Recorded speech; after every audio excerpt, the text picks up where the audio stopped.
वैष्णव का मोक्ष क्या है? वैष्णव का मोक्ष क्या है?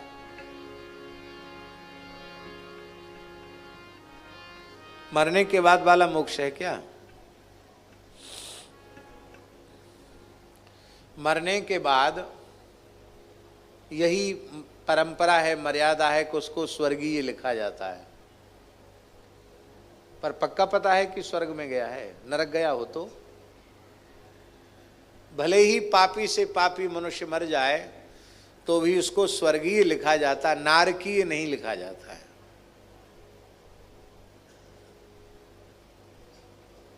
मर्यादा है। पर वस्तुतः देखा किसी ने नहीं कि मरने वाला स्वर्ग में गया कि नरक में गया, कहां गया।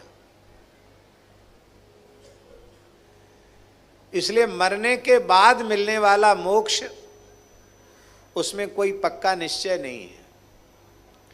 जीते जी मोक्ष मिले वो पक्का, वास्तविक मोक्ष वही है जो इस वर्तमान जीवन में ही उसका अनुभव हो जाए। और वैष्णव का मोक्ष क्या है? बोले मरने के बाद वाला मोक्ष नहीं है।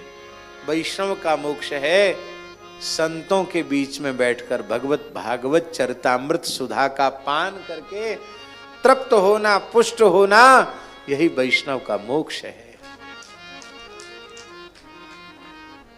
जितनी देर हमने कथा कही या कथा सुनी उतनी देर हम मुक्त हो गए, मुक्त रहे। काम से, क्रोध से, लोभ से, मोह से, मद से, मात्सर्य से, इच्छा से, द्वेष से, सबसे मुक्त रहे कि नहीं रहे? अविद्या से, माया से, तो उतनी देर तक भगवान की सन्निधि प्राप्त रही।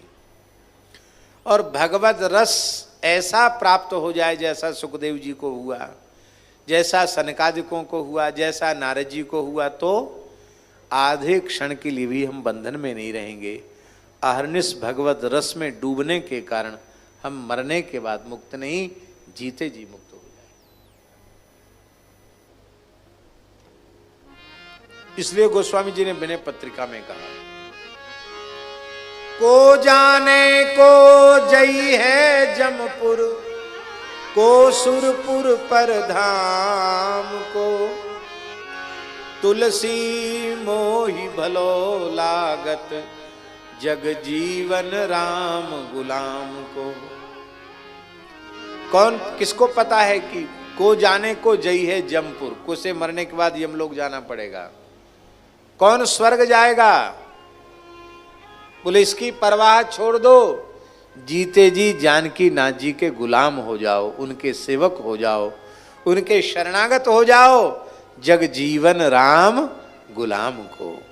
और राम जी का गुलाम होकर क्या करो?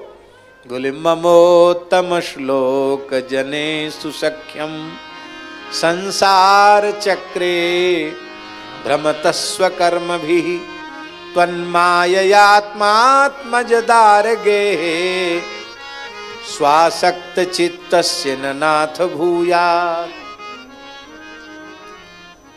आपके प्राण प्यारे भक्तों से हमारी मैत्री हो जाए। ममोत्तम श्लोक जनेषु सख्यम, संसार चक्र में भटकते हुए मेरी प्रीति आपके प्राण प्यारे भक्तों से हो जाए। भक्तों से प्रेम होने की बात क्यों कही? क्योंकि सताम प्रसंगान मम वीर्य संविदो, भवन्ति हृत्कर्ण रसायना कथा, तज्जोषणा दास्वपवर्ग वर्तमनि, श्रद्धा रतिर्भक्तिर्नुक्रमिष्यति। जब भक्तों से मैत्री हो जाएगी तो वे भगवान के मंगलमय चरित्रों को सुनावेंगे। तो भगवत चरित्र श्रवण रूपी लाभ प्राप्त होगा भक्तों का संग करने से। इसलिए कहा ममोत्तम श्लोक जनेषु सख्यम। आपकी माया में मोहित होकर स्त्री पुत्र घर धन में फंसे हुए जो लोग हैं, देह गेह में आसक्त विषयी पुरुष हैं, उनसे हमारा कोई संपर्क संबंध न हो। आपके प्राण प्यारे भक्तों से ही हमारा संपर्क संबंध हो। ये है वैष्णव पुरुषार्थ चतुष्टय का निरूपण।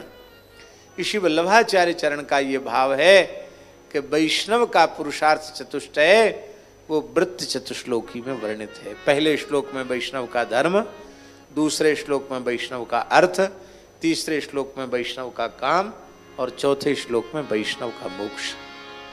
माई मेरे श्याम